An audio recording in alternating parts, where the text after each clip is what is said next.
Bismillahirrahmanirrahim. Assalamualaikum warahmatullahi wabarakatuh. Sebelumnya izin memperkenalkan diri. Perkenalkan, nama saya Ahmad Akmalul Fatoni, dengan NPM 220 10620001. Baik, di sini saya akan mempresentasikan materi mengenai himpunan. Baik teman-teman,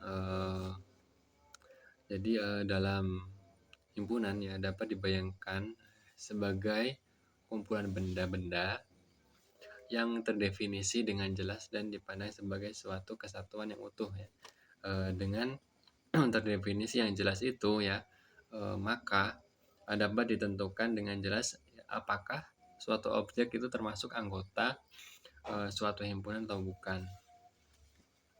Nah, konsep himpunan seperti saat sekarang ini pertama kali ditemukan oleh seorang matematikawan Jerman yang berasal dari Jerman pada akhir abad ke-19. Kantor mendefinisikan himpunan sebagai hasil usaha pengumpulan beberapa benda yang memiliki suatu ciri pembedaan tertentu dan dapat diperbedakan dalam intuisi atau pikiran kita. Nah, benda-benda itu disebut dengan anggota. Nah, menjadi satu kesatuan himpunan secara sederhana itu dapat diartikan sebagai kumpulan objek-objek. Pengertian pengumpulan atau penghimpun sendiri ini sudah jelas sebab telah sering dilakukan dalam keseharian kita Beberapa organisasi menggunakan kata himpunan pada namanya menunjukkan hal tersebut.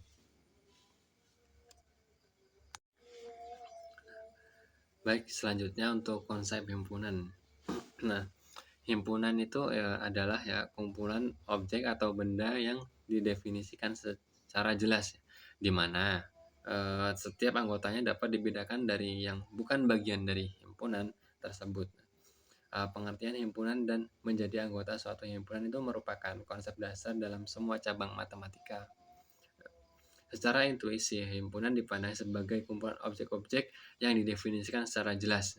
Syarat yang didefinisikan secara jelas ini membawa konsekuensi bahwa pengertian suatu himpunan itu harus dapat membedakan apakah suatu objek merupakan anggota himpunan atau tidak. Sebagai contoh kumpulan orang yang tinggi tidak merupakan suatu himpunan karena kumpulan-kumpulan orang itu bukan merupakan himpunan Nah, namun kumpulan orang yang tingginya lebih dari 170 cm, nah itu merupakan suatu himpunan karena terdefinisi yang mana tingginya itu lebih dari 170 cm.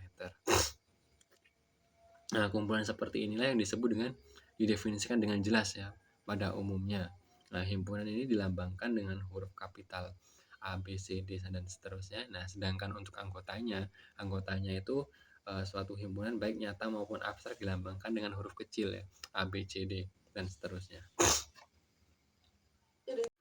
Baik teman-teman, untuk contoh dari himpunan sendiri itu himpunan contohnya itu yang pertama himpunan nama negara anggota tetap DKPBB, kemudian himpunan nama-nama ibu kota semua negara Asia, kemudian ada himpunan nama-nama hari dalam satu minggu, dan selanjutnya himpunan semua bilangan bulat kurang dari 30, dan himpunan garis-garis istimewa dalam segitiga, dan himpunan penyelesaian persamaan kuadrat, dengan himpunan manusia yang bersayap, dan himpunan putri duyung. Untuk selanjutnya terdapat notasi himpunan.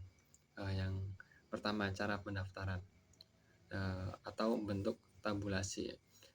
Bila pada suatu himpunan yang banyaknya anggota hingga dapat disajikan dengan membuat nama-nama anggotanya, misalnya H itu himpunannya 1, 2, 3, 4, 5. Apabila H adalah suatu himpunan yang banyaknya anggotanya tak berhingga, cara penulisan itu mustahil dapat dilakukan. Misalnya K adalah suatu himpunan semua bilangan asli disajikan, maka disajikan K sama dengan anggotanya 1, 2, 3, 4, 5, dan seterusnya. Nah, bila M adalah suatu himpunan semua bilangan bulat, maka disajikan M itu sama dengan anggotanya dari negatif tak hingga sampai dengan 0, 1, 2, 3 sampai dengan seterusnya.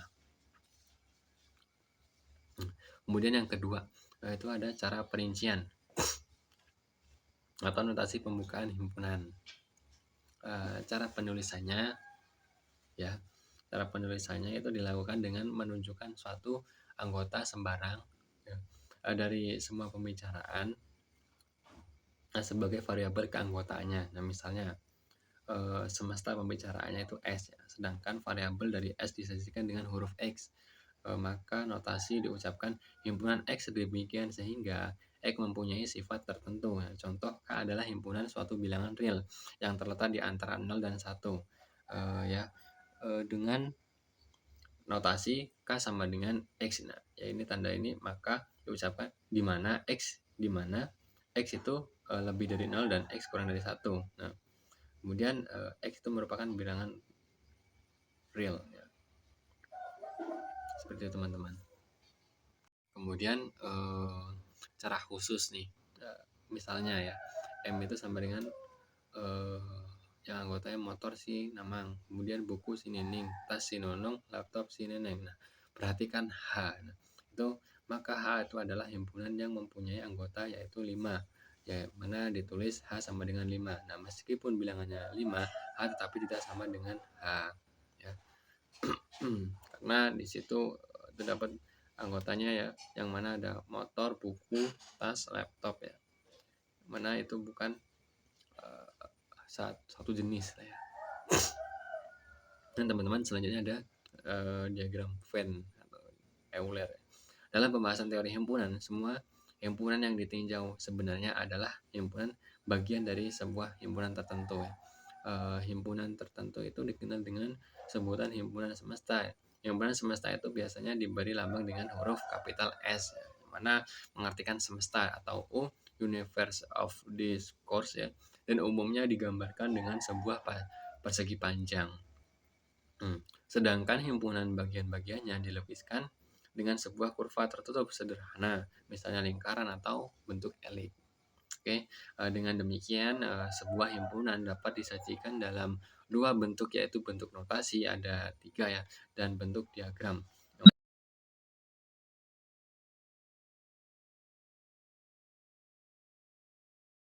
Baik, untuk selanjutnya itu terdapat hubungan antara dua himpunan.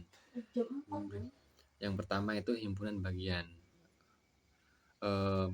Untuk himpunan H dikatakan menjadi himpunan bagian subset dari himpunan K dengan notasi BHB setiap anggota dari H menjadi anggota dari K. Secara simbolis ditulis berdasarkan definisi tersebut, maka dapat ditarik kesimpulan bahwa himpunan sembarang H adalah himpunan bagian dari dirinya sendiri. Contoh himpunan H sama dengan 1, 2, 3 adalah himpunan bagian dari himpunan K sama dengan 1, 2, 3, 4. Ditulis dengan H himpunan bagian dari K. Kemudian selanjutnya kesamaan dua himpunan. Dua himpunan K dan H dan K dikatakan sama dengan notasi H sama dengan K. Untuk setiap anggota H adalah anggota K dengan notasi H sama dengan K. Contoh H sama dengan 1, 2, 3 dan K sama dengan 3, 2, 1. Yang mana himpunan H dan K itu sama ya, berjumlah 3 dan terdapat keduanya memiliki himpunan yang sama 1, 2, 3. Kemudian yang ketiga itu dua himpunan ekuivalen ya. Dua himpunan H dan K dikatakan ekuivalen dengan notasi banyaknya anggota H dengan notasi NH ya. Sudah sama dengan banyaknya notasi K dengan notasi NK ya. Dengan notasi ditulis BH BN NH sama dengan NK ya. Banyaknya anggota H sama dengan banyaknya anggota K. Nah, contoh diketahui H sama dengan 1, 2, 3, 4, yang mana jumlah anggotanya 4. Kemudian K sama dengan ABCD ya, yang mana jumlah anggotanya juga 4. Karena NH sama dengan NK sama dengan 4, maka dikatakan bahwa dua himpunan tersebut adalah ekuivalen. Dan yang keempat, himpunan kosong. Himpunan kosong dengan notasi F atau ya kurung dimaksudkan adalah suatu himpunan yang tidak mempunyai anggota, misalnya himpunan putri duyung, ya, himpunan manusia yang bersayap. Himpunan ini tidak ada anggotanya, sebab sampai kapanpun ya yang namanya putri duyung dan manusia bersayap itu tidak akan dijumpai. Nah, himpunan kosong dengan notasi seperti dapat dilihat ya teman-teman, itu yang mana X tidak sama dengan X ya, F. Oke, untuk selanjutnya himpunan kuasa ya. Himpunan kuasa atau power set ini dari himpunan H dengan notasi adalah himpunan semua himpunan bagian dari H ya. Jika H sama dengan ABC, maka dua pangkat H yang mana A B A kali B A C B C A B C ya, jadi jumlah anggota yaitu N, dua pangkat H sama dengan 8 ya. Yang mana bagi 8 itu sama dengan 2 pangkat 3 ya. 2 pangkat 3.